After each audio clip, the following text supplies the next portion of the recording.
da sua história pra gente, como é que foi o início, como que você teve esse insight de ter uma marca, de colocar o seu nome, porque geralmente as pessoas procuram outros nomes, não com a sua assinatura própria, e isso é uma marca muito única sua, né? Então conta para as meninas como é que foi esse começo da sua trajetória. Eu comecei, na verdade, fazendo na escola. Então, assim, começar mesmo, a ideia foi na escola. Tinha uma amiga, eu até inclusive trouxe uma bolsa, que foi a primeira bolsa que eu fiz na escola, com umas Olha, amigas. Então, ela é de jornal e tem essa olha que coisa legal. feminista, sabe? Porque eu tinha essa Uhum, ideia de arte e moda juntas. Então, como a mulher é vista, né, literalmente vista, é um jornal na sim, sociedade, né? Então, essa questão de queimar o sutiã, essas coisas. Então, eu comecei na sim. escola. Com umas amigas, a gente se uniu e fez a coisa. Era uma brincadeira, né? Uma coisa gostosa que eu gostava de fazer. E assim, a marca mesmo, ela começou em 2011. 2011 que eu consegui vender, né? Eu consegui Uhum. tirar um pedido e consegui tanto investir quanto vender, né? Então, realmente em 2011.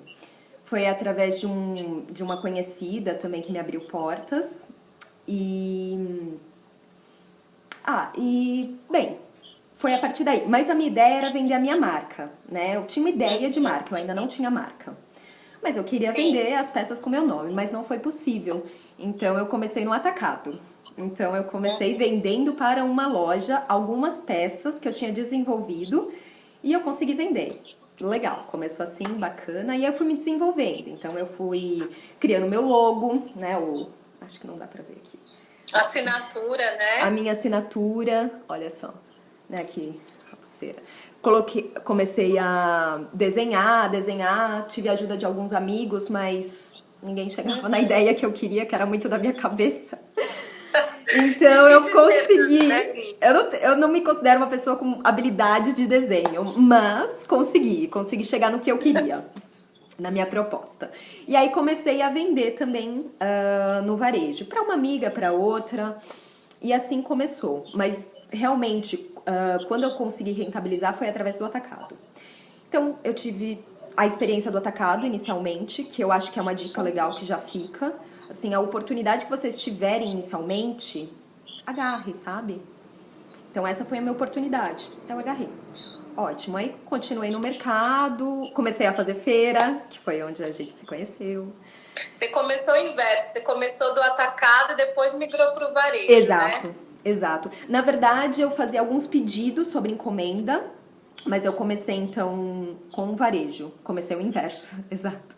Porque Uhum. foi, como eu te falei, uma oportunidade. Então as pessoas gostaram das minhas peças, mas elas queriam muito colocar a marca delas. Então Sim. foi uma oportunidade que eu tive ali. Ok, aí fui pro varejo, fui para a feira. Eu morava numa casa e logo que eu me casei, assim, que eu me juntei, né? Casei. É, e era meu ateliê também. Essa era a proposta, uma casa com ateliê. E a Uhum. gente se mudou de lá, então eu fiquei com uma casa só ateliê. Então comecei a Olha que legal. investir. Então eu tive uma experiência de atender os meus clientes com hora marcada, né? Tanto atacado Uhum. quanto varejo. Então eu digo que eu tive diversas experiências e diversos produtos.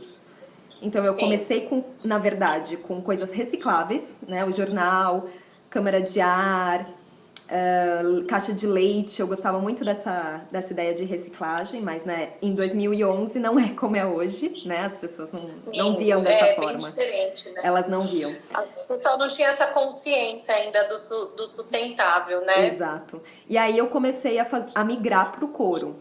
Né? Então Hum. tinha esse lance sustentável, eu via que as pessoas gostavam, mas não era todo mundo que consumia. Então eu comecei a trabalhar com couro. E comecei com bolsa. Então comecei com bolsa, comecei a trabalhar com couro, gostei muito. Então os braceletes, cinto, bolsa, comecei a fazer diversos produtos. Também consegui vender tanto no varejo quanto no atacado. Mas aí eu já estava mais focada no varejo, na minha marca, de tentar fazer parcerias. Quando você migrou para o varejo, você ainda conseguiu manter o atacado ou você foi afunilando a ponto de só ficar com o varejo? Como é que foi essa transição? Não, eu consegui manter o atacado, porque eu estava com o ateliê aberto. Então eu tinha essa casa onde existia um aluguel, existia demandas, né? Então eu tive que manter o atacado porque no final era ele que me sustentava, financeiramente falando. Pagava o aluguel e fazia com que eu pudesse investir em outras coisas. Depois que eu fechei o ateliê, não me lembro exatamente quando foi, mas eu fechei o ateliê. Aí eu comecei a vender mais no varejo. Foi quando eu foquei mais em feiras, em eventos, então parcerias, né, parcerias com lojas e coisa e tal. Mas essa transição foi assim, eu fui mantendo os dois. Os dois até que eu tive que fechar o espaço, então logo a questão monetária, né, o dinheiro, tal, pagar aluguel, essas coisas, já não tinha esse custo, né? Migrei um pouco para minha casa, o ateliê e parcerias também. E falei, bem, por esse momento vai ser isso, e foi quando eu iniciei o varejo. Então, feira, o que mais? É isso, parcerias e as feiras é muito bacana. Porque foi onde eu conheci pessoas, onde eu consegui mostrar meus trabalhos e as redes sociais. As redes sociais também, né? Bastante. Então, foi assim. Sim. Eu fui desenvolvendo, enfim. Me fala uma coisa. Em relação à sua... a decisão de escolher o seu nome próprio para usar e a sua assinatura para usar na marca. Por que você decidiu usar o seu nome próprio na sua marca e a sua assinatura? Eu quis usar porque, na verdade, eu me formei em artes cênicas. Então, eu só fiz cursos livres de corte e costura, de design, todas essas coisas foi curso livre. E Nani Cavalcante foi o nome que eu criei artisticamente para poder trabalhar como atriz. Então, eu gostava muito de como soava, né? Todo mundo coloca exatamente um nome fictício, uma ideia, uma marca, para uma marca. E eu pensava, poxa, eu queria colocar muito da minha identidade, sabe? Do que eu sou, né? Da sua essência, né? Da minha essência, porque eu acreditava muito. Aliás, eu acredito na moda, nos acessórios, nas joias, como um veículo de transformação e de empoderamento. Sim. E de arte. Exato. Né? De arte no sentido mais belo, né? Da coisa mesmo. Sim, sim. Porque essa é uma das dificuldades, na grande maioria das vezes, é a escolha do nome, né? E eu acho que, assim, quanto mais a gente buscar na nossa essência, eu acho que é um jeito mais fácil de materializar isso. Eu também acho. Bem parecido também com a quitandeira. Era uma coisa que eu gostava muito, uma fruta que eu gostava muito. Comecei com as sacolas de feira e aí daí surgiu o nome da quitandeira. Então, acho que esse ponto é um dos pontos principais, né? E é um dos starts que as empreendedoras têm para começar a produzir, porque, enfim, quando a gente começa a vender alguma coisa, as pessoas automaticamente vão nos procurar por um nome, né? Então, essa construção da marca, como ponto de partida, o nome, eu acho que é uma das dificuldades que as meninas enfrentam logo de início, assim, que nome eu vou dar para minha marca, que nome eu vou dar para esses produtos que eu vou produzir a partir de agora. Então, eu acho que esse é o ponto X, né? A essência. Qual que é a sua essência? O que você quer transmitir? Eu acho que é uma coisa a ser bem pensada. Porque, assim, eu tinha várias ideias, mas até chegar realmente... Porque muitas pessoas falavam pra mim que não era legal usar o nome. Que não era uma coisa bacana, sabe? Que não era cool, enfim, não era bacana, não era legal. Que fica muito atrelado à pessoa. Exato. Física, né? Aí parecia que era uma questão artística mesmo, né? Como atriz. Ai, Nani Cavalcante. E aí eu comecei a pensar, e falei, não, mas você quer saber? É isso. Eu acho que a gente tem que trazer essa essência, o que a gente realmente é. Eu pensei na sonoridade também, pra mim foi importante, porque eu me chamei Elaine. Aí eu pensei, eu não vou colocar Elaine, né? Fica um negócio muito grande, muito estranho. E Nani, já milhares de pessoas me chamavam de Nani. Nani é uma coisa leve, é uma coisa fácil de compreender, é uma coisa Na fácil de escrita escrever. também do logo Exato. é Então eu menor acho para fazer. importante para as meninas pensarem nisso. Soa bem? Fácil de escrever? Claro que tá composto, né? Nani Cavalcante. Mas assim, é mais Nani que as pessoas falam, né? Sim. Então, que é o meu sobrenome, Cavalcante, por isso que eu quis colocar, tipo, Coco Chanel. Eu me inspirei também, porque poucas marcas têm o seu nome, né? Ou seu nome e apelido, né? Porque, na verdade, era um apelido, né? E se transformou, Sim. né? Então, eu pensei muito nisso, nessa questão. E eu acho que a gente tem que pensar em vários termos. Sonoridade, a escrita, depois para as questões impressas, né? Tem que ser de fácil entendimento e muito seu, muito pessoal. Tem que ser muito autêntico para poder assinar realmente o seu nome num produto. É uma assinatura. Isso. Mas eu acho que isso traz uma alegria, uma satisfação pessoal também. Né? Uma outra coisa, você começou a fazer bolsas. E como é que foi essa sua migração para os acessórios? De fazer os braceletes e os acessórios dessa variante do couro que você trabalha hoje, que é um dos seus pontos fortes, né, nas suas produções. E é uma coisa que, quando a gente pensa couro, a gente lembra da sua marca. Então, como é que você migrou para o acessório, das bolsas para o acessório? Foi natural também, né? Tinha uma sobra de couro. E aí eu comecei a fazer vários braceletes e fui vendo, né? Eu sempre gostei de bracelete porque eu acho que dá uma empoderada na mulher, né? Transforma, assim. Eu acho que passa essa mulher moderna e sofisticada que eu comecei a me posicionar dessa forma também. Aí veio o meu posicionamento. O que eu quero? Como eu quero ser vista? O que eu quero levar pro mundo, né? Porque eu acho que a gente tem que pensar nessa questão. Então, eu comecei a fazer as peças em couro. Foi bem natural, assim, foi mais com as sobras.